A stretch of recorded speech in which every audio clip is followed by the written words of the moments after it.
Baik, Assalamualaikum warahmatullahi wabarakatuh. Siswa-siswi sekalian, kita akan coba membahas salah satu materi di matematika. Nanti kita akan terus memberi konsep dasar, soal latihan, pembahasan dan triknya di channel Matematik Omega. Silahkan di subscribe, like, dan komen ya. Nah, untuk kali ini kita akan coba membahas salah satu materi yang biasanya menjadi impian di semua pelajar gitu ya, yaitu materi trigonometri. Apa sih trigonometri? Untuk menjelaskannya, kita coba menggambarkan sebuah segitiga dulu ya, karena memang trigonometri erat kaitannya dengan segitiga. Jadi kita harus paham dulu. Misalnya ini ada segitiga siku-siku seperti ini. Nah, siku-siku di sini kita harus tahu peran-perannya nih. Peran pentingnya adalah sisi miring. Ya, ini disebut dengan sisi miring. Nah, baik alas atau tinggi itu tidak terlalu penting, karena yang penting adalah sisi miring. Nah, nanti pentingnya alas dan tinggi ini perannya adalah sebagai sisi depan atau sisi samping, gitu ya. Jadi kita punya sisi miring, kita punya sisi depan, dan kita juga punya sisi samping. Nah, kita harus punya patokan dulu. Misalnya kita punya segitiga siku-siku begini. Ini siku-sikunya, berarti ini sisi miringnya ya. Anggaplah ini adalah sudut alfa. Ya. Ini kita sebut dengan titik A, titik B, titik C. Maka kalau sudut ini adalah sudut alfa gitu ya, maka AB ini disebut dengan sisi samping. Nah, AC disebut dengan sisi depan. Kalau BC tetap sisi miring. Gitu ya. Nah, jadi penting untuk mengetahui. Misalnya lagi, siku-siku di sini kita punya sudut beta di sini. Ini A, ini B, ini C, gitu ya. Maka ini tetap disebut sisi miring. Ini disebut sisi depan karena ada di depan sudut. Ini disebut dengan sisi samping. Gitu ya. Kita tes lagi. Misalnya segitiga seperti ini siku-sikunya. Ini P, ini Q, ini R. Kalau kita punya sudut gamma di sini, maka PQ disebut dengan sisi miring, QR disebut dengan, karena ada di depan sudut, disebut dengan sisi depan, PR disebut dengan sisi samping. Nah, konsep mengetahui sisi depan samping miring ini sangat penting dalam materi trigonometri. Kita lanjutkan.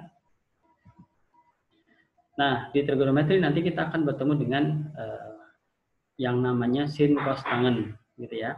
Kembali ke konsep segitiga siku-siku tadi. Jadi kalau sudutnya ada di sini, sudut gamma, gitu ya. Ini A, ini B, ini C. Maka kalau kita ingin menentukan nilai sin itu ketentuan rumusnya adalah perbandingan antara sisi depan dibandingkan dengan sisi miring yang biasa kita sebut dengan sin demi. Nah, kalau kita ingin menentukan cos, maka ketentuannya adalah perbandingan antara sisi samping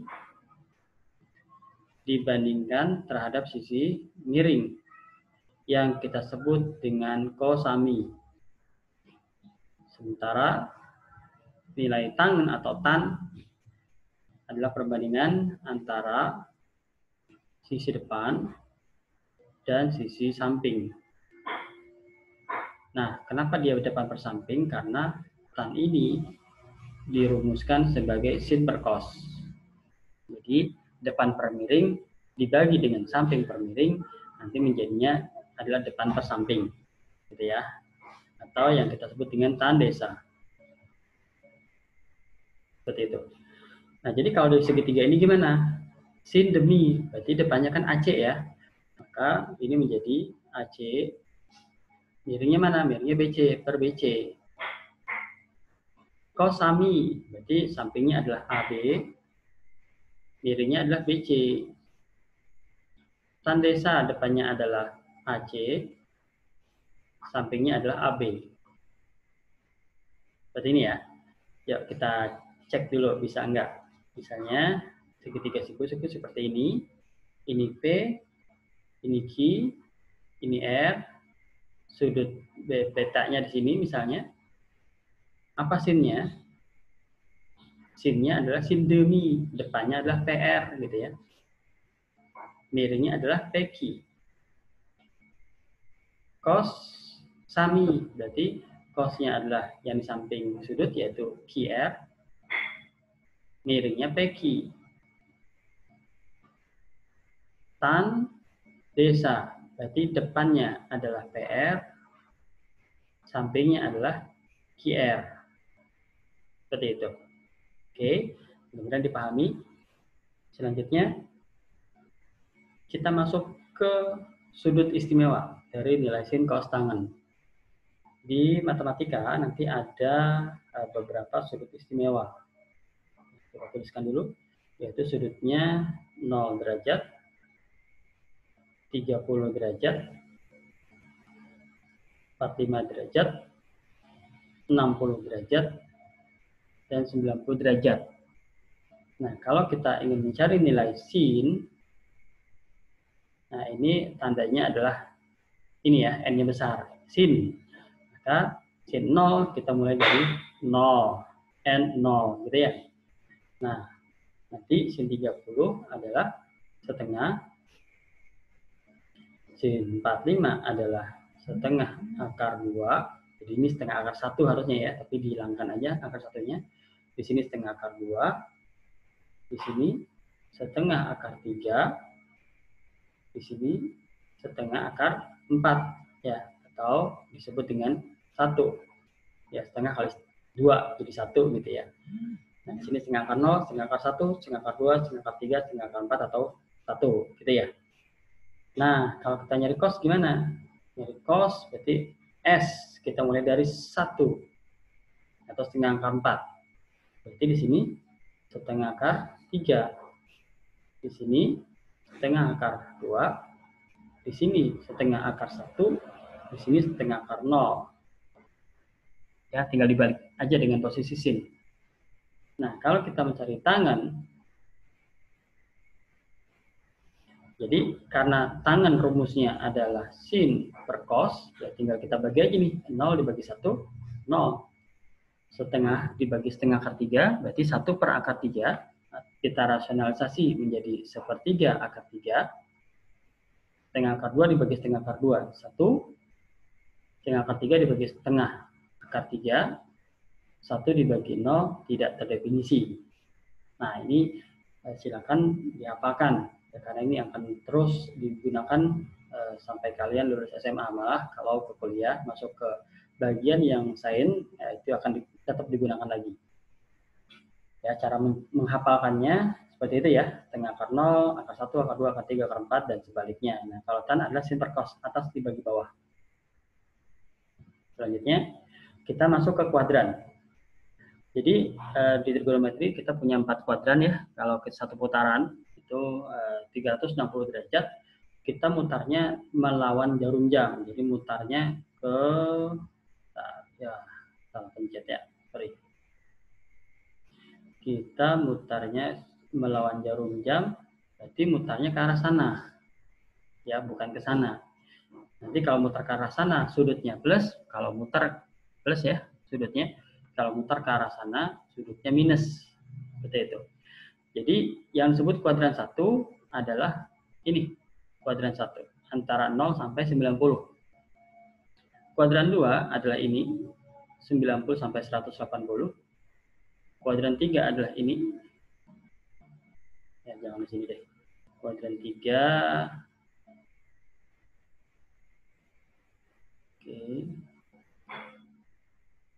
kuadran 3. Kuadran 4 adalah ini. Ya, ini kuadran 4 antara 270 sampai 360 atau 0 kembali. Ya, terus muter seperti itu. Nah, kalau kita bicara kuadran, kita bicara nanti fungsi sin cos tangannya positif atau negatif, gitu ya. Jadi kalau di kuadran 1, baik sin, cos, tangen, semuanya bernilai positif. Ini penting untuk diketahui. Kalau di kuadran 2, yang bernilai positif adalah sin. Di kuadran 3, yang bernilai positif adalah tan. Di kuadran 4, yang bernilai positif adalah cos. Oke ya. Jadi nanti kalau ditanya berapakah nilai sin 30, cos 30, tangen 30, maka semuanya bernilai positif. Ditanya sin di atas 90, 120 gitu ya. Cos 120, tan 120. Maka nanti yang positif hanya sin. Kalau di kuadran 3 misalnya sin di atas 180, sin 210 misalnya. Cos 210, tangen 210, maka yang positif adalah yang tangen. Kalau yang di kuadran 4, misalnya sin 300, cos 300, tangen 300, maka yang positif hanya yang cos.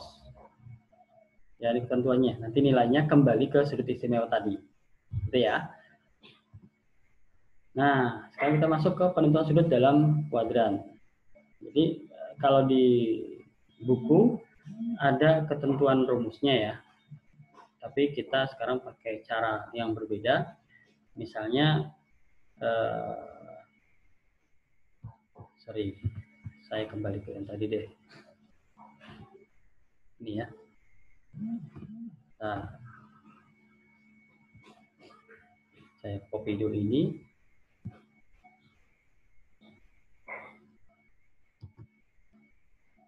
Saya copy ke sini. Oke. Ya. Jadi kalau kita bicara penentuan sudut dalam kuadran, misalnya kita ditanya gitu ya, berapakah nilai sin 30? Maka jawaban kita, karena sin 30 misalnya di sini sudutnya sin 30, ya, maka langsung ketemu jawabannya adalah setengah akar 3. Dilihat di tabel yang tadi, gitu ya. Nah, yang akan menjadi pertanyaan adalah kalau sudut yang ditanyakan berada di kuadran 2, 3, dan 4. Karena kan tadi sudut istimewa hanya sampai 90 ya. Nah, misalnya yang ditanyakan adalah di kuadran 2. Misalnya di sini. Sudut ini sampai sini besarnya adalah 150 misalnya. Oke. Nah, ditanya nih, sin 150 berapa? Ya. Nah, maka yang kita lakukan adalah patokannya sumbu X. Ini patokannya sumbu X. Jadi, alih-alih yang ditanyakan 150, nah kita buat kebalikannya. Dari sini sampai sini berapa derajat? Kalau dari sini sampai sini 150, maka sisanya di sini adalah 30. Gitu ya. Maka kalau ditanyakan sin 150, itu sama dengan kita mencari nilai dari sin 30 gitu. Sip ya. Nah, karena sin ini di kuadran 2, nanti jawabannya positif. Yaitu setengah akar 3. Kan sin 30 setengah akar 3. Setengah akar 3, setengah ya. Ya. Nah, selanjutnya misalnya yang ditanya adalah, tadi saya put dulu biar terlihat. Di sini. Dari sini sampai sini, misalnya sudutnya berapa ya? 240 misalnya. Yang ditanya adalah cos. cos 240 derajat berapa ya? Nah, sama seperti tadi, patokannya adalah sumbu X. Nih, patokannya sumbu X. Patokan. Nah, jadi tinggal kita lihat dari sini ke sini. Ini berapa derajat? Dari sini ke sini kan 180 ya. Nah, dari sini ke sini berarti apa? 60. Jadi, kalau kita ditanya cos 240 itu berapa? Sama aja kita mencari nilai cos 60. Ya, cos 60 adalah setengah. Nah, karena dia ada di kuadran 3, maka nilainya negatif. Sip ya? Oke. Selanjutnya, kita hapus dulu. Misalnya yang ditanya di sini.